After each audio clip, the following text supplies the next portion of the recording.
નમસ્કાર મિત્રો, સ્પર્ધાત્મક પરીક્ષામાં પૂછાતા શ્રેણીના પ્રશ્નોનો આજે ચર્ચા કરીએ. અહીં આગળ આપણે એક શ્રેણી આપી છે 3, 8, 18, 38 અને 78. તો આગળની શ્રેણી શું આવશે? તો પહેલાં તો હું છે ને આ બંને વચ્ચેનો તફાવત છું. તો કે આ 3 અને 8ની વચ્ચે આપણે જોઈએ 3 અને 8ની વચ્ચે તો કે 5નો તફાવત છે. પછી 8 અને 18ની વચ્ચે જોઈએ તો કે કેટલો તફાવત છે? 10. અને 18 અને 38ની વચ્ચે જોઈએ તો તફાવત કેટલો છે? 20. તો તમે જોશો ને તો ઓટોમેટિક તમને ખ્યાલ આવશે કે તફાવત છે ને ડબલ થતો જાય છે. અને અહીંયા આગળ તમે જોશો તો આ બંને વચ્ચેનો તફાવત કેટલો છે? 40. તો ઓટોમેટિક ખ્યાલ આવે કે હવે આને ડબલ કરીએ.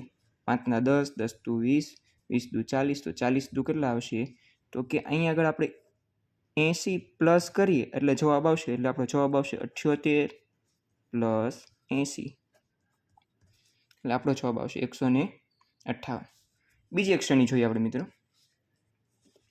માનો કાંઈ તમને રકમ આપી છે 11, 16, 26, 41 અને 61. તો હવે આનો જવાબ આગળની શ્રેણી શું આવશે?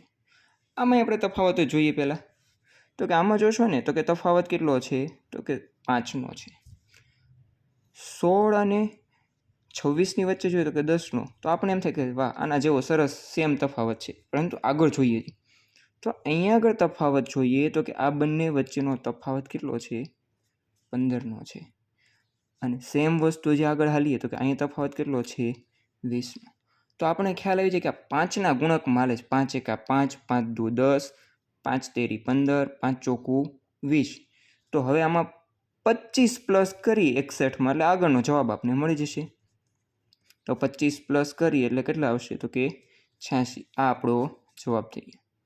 તો હવે એક શ્રેણી તમને હું આપું છું કે તેનો જવાબ તમારે મને કોમેન્ટ બોક્સમાં જણાવવાનો છે. કે શ્રેણી છે 6, 12, 24, 48, 96. તો નેક્સ્ટ રકમ શું હશે? તેનો જવાબ તમારે મને કોમેન્ટમાં જણાવવાનો છે.